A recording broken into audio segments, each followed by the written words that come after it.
नमस्कार दोस्तों, the Gorakhpur show में आप सभी का बहुत बहुत स्वागत है। आशा करते हैं कि आप लोग बहुत अच्छे होंगे, स्वस्थ होंगे और मस्त होंगे। तो दोस्तों एक्चुअली प्रधानमंत्री नरेंद्र मोदी ने जो है वो कंसर्न रेज किया है और वो देश को संबोधित कर रहे थे राज्यसभा में अपने 21 मिनट के भाषण में उन्होंने काइंड ऑफ संसद के माध्यम से उन्होंने देश को संबोधित किया और उन्होंने जो बातें कही हैं वो एज राष्ट्राध्यक्ष अपने कंसर्न रेज किए हैं और उन्होंने बोला कि जैसे कोविड में हमें संकट का सामना झेलना पड़ा था, कुछ ऐसी स्थिति बन सकती है अगर ईरान, इजराइल और अमेरिका के बीच के युद्ध ज़्यादा दिन तक चला तो। उन्होंने कहा कि अगर ये युद्ध नहीं रुका तो इससे जो है कोविड जैसे जो जो जो इश्यूज आए थे कोविड के टाइम, कुछ उसी तरह के संकट हमें देखने पड़ सकते हैं। और उसके लिए उन्होंने काफ़ी जो है मेजर्स भी लिए। उन्होंने बताया कि हम बहुत सारी अलग अलग मंत्रियों की टीम बनी है जो इंटर मिनिस्ट्रियल डिपार्ट बने हैं, जिसमें अलग अलग विभाग के मंत्री अलग अलग राज्य सरकारों से भी डिस्कशन कर रहे हैं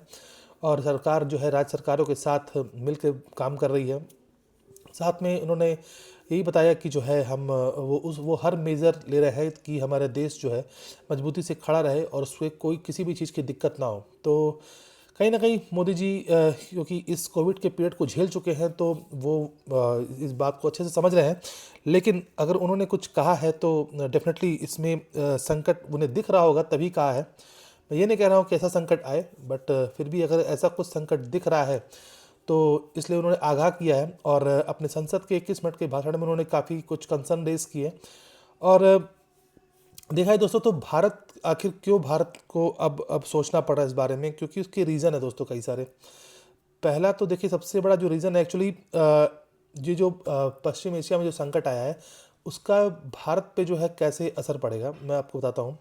तो करीब जो है 5 तरीके से इसको हम देख सकते हैं। तो 5 पॉइंट में तो पहला जो होगा वो तेल और ऊर्जा का होगा, राइट, जैसे ऑयल एंड एनर्जी का। और उसका रीज़न ये है कि दोस्तों भारत जो है अपने कह सकते हैं कि अपने जो रिक्वायरमेंट का जो कच्चा तेल इंपोर्ट करता है करीब 85% तेल, उसमें से 60 से 65% जो तेल होता है ना वो पश्चिम एशिया से आता है। पश्चिम एशिया मतलब ये जो हमारे सऊदी, कतर, ये सब इलाके हैं, ठीक है, मिडिल ईस्ट की जो कंट्रीज है, ठीक है, और ये पश्चिम एशिया में आते हैं, ठीक है। उसके बाद जो स्ट्रेट ऑफ हॉर्मोज है जहाँ से ये जो तेल आता है उससे 20% तेल भारत का गुजरता है। अब आप सोचिए कि ये बहुत ह्यूज अमाउंट है। अगर ये परसेंटेज अगर आप नोटिस करेंगे तो 85% क्रूड ऑयल में अगर आपका 60 से 65% सिर्फ एक एरिया से आ रहा है जहाँ पे ये संकट गहराया हुआ है। और जिस तरीके से ईरान, इजराइल और अमेरिका एक दूसरे पे जो है वो उनके ऑयल पे, क्रूड ऑयल के प्लांट्स पे और एलएनजी पीएनजी के प्लांट्स पे अटैक हो रहा है, उस हिसाब से तो डेफिनेटली कमी तो आई है, ठीक है। उसके बाद जो तीसरा जो है तनाव जो अगर बढ़ने का कारण ये भी है कि अगर जब भी ये इस तरह की चीज़ें होती हैं तो जब जहाँ से ये पेट्रोल और ये एलएनजी पीएनजी सब आ रहे हैं तो उनके रेट बढ़ते हैं। तो अभी की स्थिति में जो जो तनाव बढ़ा है उसकी वजह से क्या हुआ है कि ये जो तेल की कीमतें हैं वो $5 टू $15 पर बैरल बढ़ चुके हैं। और अभी आपको पता है कि इसमें करीब $115 के आसपास पहुंच चुका है क्रूड ऑयल। अच्छा, एक जो बैरल होता है वो 159 लीटर का होता है। मैं आपको बता दूं कि जो क्रूड ऑयल का एक बैरल होता है, जो जो ड्रम होता है उसमें 159 लीटर आता है, उसी को एक बैरल बोलते हैं। तो ये एक चिंता का विषय है। और देखिए, कई सारे पॉइंट ऐसे होते हैं कि जहाँ पे अब इंडिया का इस पर कंट्रोल तो नहीं है, ठीक है। अब ये जो चीज़ें हैं, अब आप सोचिए कि महंगाई जो होती है वो कैसे बढ़ती है, वो इसी सब चीज़ों से बढ़ती है। अगर आप देखें तो जो अभी आप के टाइम में जो है जो महंगाई है उसका रेट वो बड़ी कह सकते हैं, क्योंकि जो प्रीमियम पेट्रोल आता है ना वो ₹2 से कुछ ज़्यादा ही वो रेट उसका बढ़ चुका है, ठीक है। और घरेलू जो गैस सिलेंडर्स है, घरेलू जो गैस सिलेंडर्स होते हैं, जो गैस की जो खपत होती है उसके सिलेंडर्स की कीमत भी बढ़ाई जा चुकी है। उसके बाद क्या बोलते हैं कि शेयर मार्केट में भी गिरावट आई है। हार्मोज में जो ब्लॉकेज होने की वजह से क्या हुआ है कि तेल की कीमतों में बढ़ रहा है और जिससे भारत का जो इंपोर्ट है ना वो भी क्या बोलते हैं कि जो है वो रुक रहा है। अब इसमें होता क्या है कि रुपया जो होगा ना इस पर कमज़ोर होगा, क्योंकि आप तो डॉलर से पे करेंगे, रेट हाई है, डॉलर में पे करेंगे, और डॉलर में पे करेंगे तो आप उसको बेचेंगे रुपए में, राइट, इंडिया में। तो आपका जो अंदर का जो पैसा होगा ना, रिजर्व होता है, डॉलर रिजर्व, फॉरेन एक्सचेंज का रिजर्व, उसमें कमी आती है।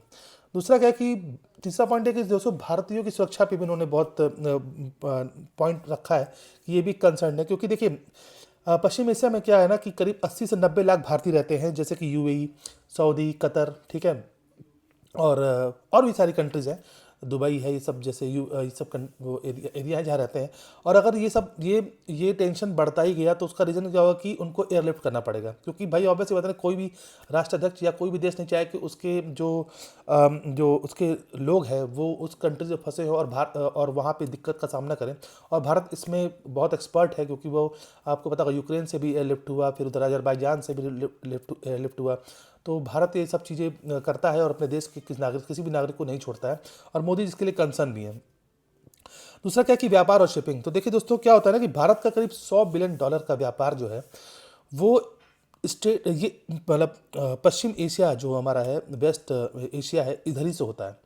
और उसमें रेड सी, ठीक है, सुवेज रूट, ये दोनों बाधित होता है, तो लगभग लागत 2 से 3 गुनी बढ़ जाती है।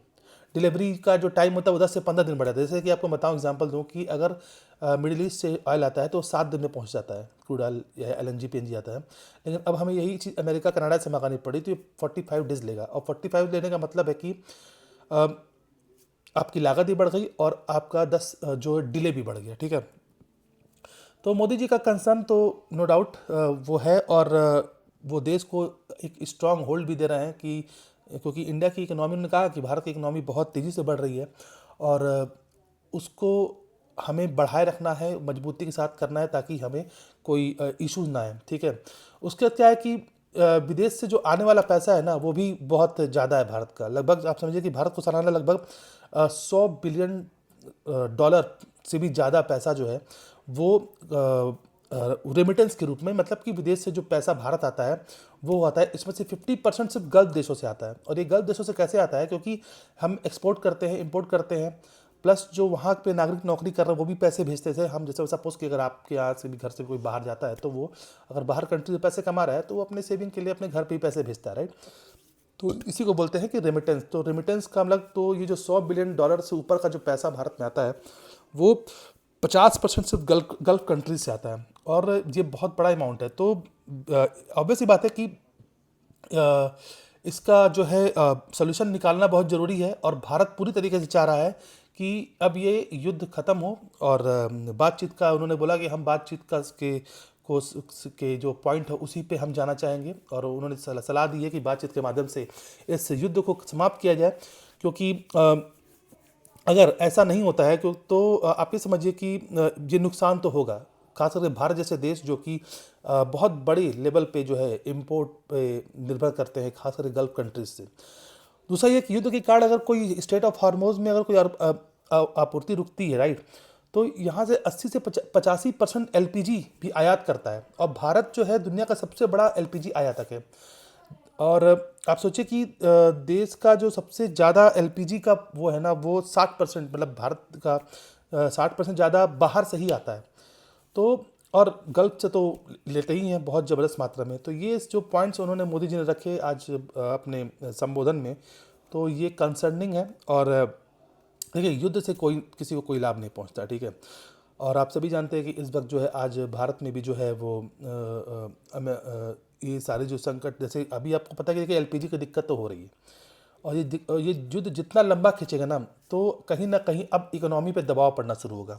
मैं सिर्फ ऐसा नहीं, मैं पूरी वर्ल्ड इकोनॉमी की बात कर रहा हूँ, क्योंकि मिडिल ईस्ट एक ऐसा इलाका है जहाँ जो ऊर्जा और कहते हैं ना कि एनर्जी और तेल का स्रोत है, मतलब कि कह सकते हैं आप कि वो अ, अ, एक ऐसा स्टोरेज है कि अगर वहाँ पे कुछ इशू आया तो पूरे वर्ल्ड को परेशानी झेलनी पड़ेगी, और अगर वर्ल्ड को परेशानी झेलनी पड़े तो इकोनॉमिक डाउन क्राइसिस आएगा।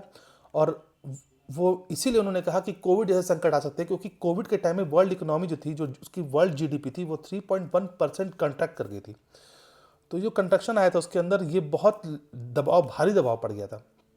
तो ये सारी पॉइंट्स हैं, और आशा करते हैं कि ये युद्ध जल्दी से ख़त्म हो, और बाकी हमारा देश मजबूती से, मोदी जी और भारत सरकार मजबूती से साथ है, देश के लोगों के साथ थोड़ा सा सब्र करना पड़ेगा।